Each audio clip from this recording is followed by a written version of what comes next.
Good morning. Today from the Sonoran Desert.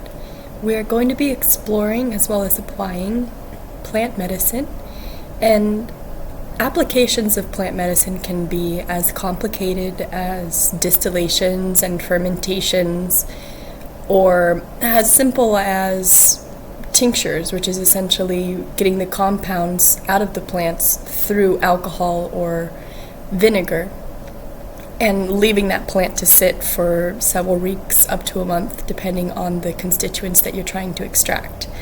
However, today I just wanted to explore a very easy application just to hopefully reach the masses and expand the perspective of what plant medicine really is. Simply taking a tea bag and putting it into warm water, you're creating an infusion. So ingesting tea is ingesting herbal medicine. I'm going to be exploring something very similar to this with a little bit more of a traditional spin. With me, I have a traditional Yerba Mate gourd. The outside is encased in leather and the inside is a pumpkin, calabaza, or a gourd. I also have the one that I normally use. This is just a wooden mate. And the filter for the tea is called a Bombilla. I have tea that was gifted to me from one of my neighbors that is from Argentina. So this is just like a loose leaf tea.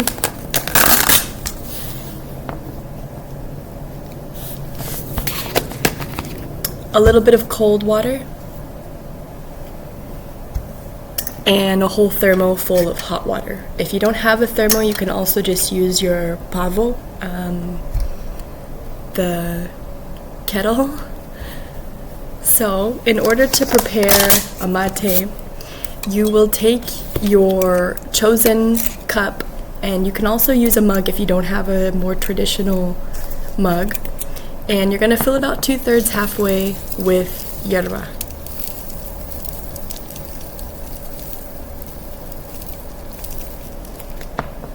You can see all the steam coming off. That's dust from the leaves.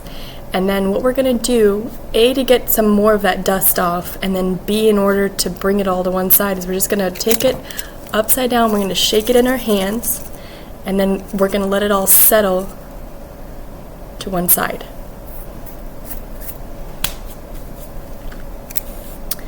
Then, if you see, this side is mostly open, and then we have like a mountain of yerba on one side. We're going to take our cold water and we're going to run it down the inside opposite to where we have the yerba, the leaves.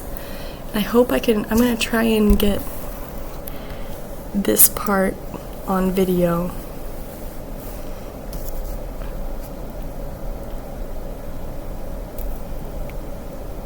It's a little bit at a time, and then it's going to pool up, and then you wait.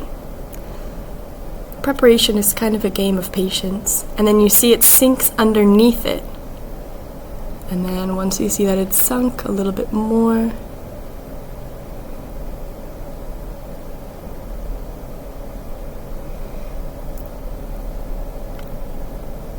I hope it'll do what I want it to.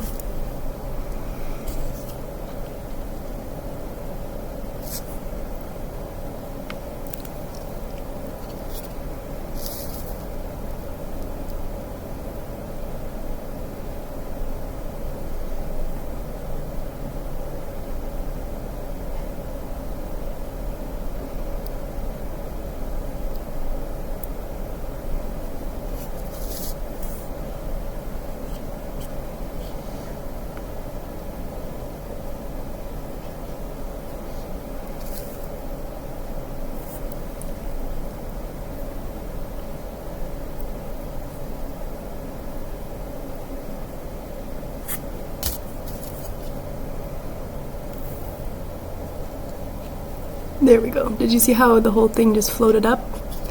So now we have an island of yerba and water underneath. We're going to take our bombilla and we're going to try and get it underneath that island of tea.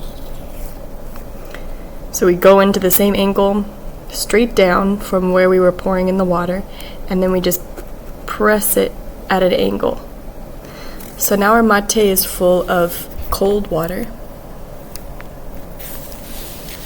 It doesn't taste super good whenever it's cold, but you're just gonna have to go through it. And what we've done is we've soaked the tea with cold water. And so the first extraction is a cold extraction, and this is typically much more mild to the herb.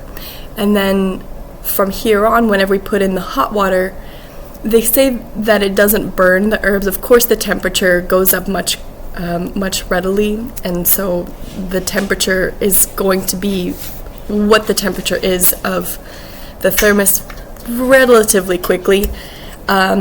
That's what it's said in the tradition, is that you do this in order to not burn the herb. I find that whenever it's cold water, for some reason, the island floats a little bit easier. But without further ado, then from here on, all we do is take our hot water, we pour it down the bombilla until it's full. And then if you're sharing with someone, you as the server would take the first, that way you're checking the temperature. And then the whole cup is yours. So then you'll take another one. And then if you're serving it to another person, the entire cup is theirs. It's not like a sip and then pass it around. It's that cup is yours. So I hope that this was insightful as to how to utilize yerba mate in a traditional way. The benefits that we're going to be receiving is that this is a highly astringent, bitter tea. And whenever we apply bitter and astringency in an Ayurvedic lens, the effect is detoxifying on the physiology.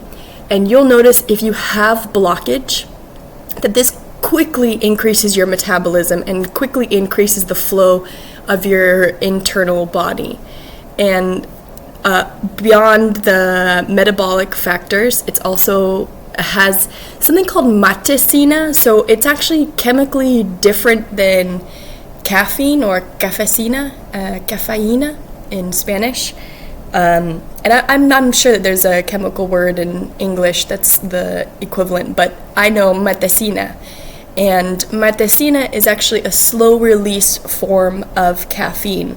And so it's really excellent for studying.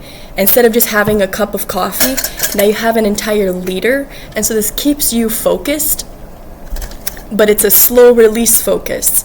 And so there's not this really hard crash at the end, and it also keeps you with something to do while you're engaged in something to do in the physical presence, while you're also doing something on a more mental plane.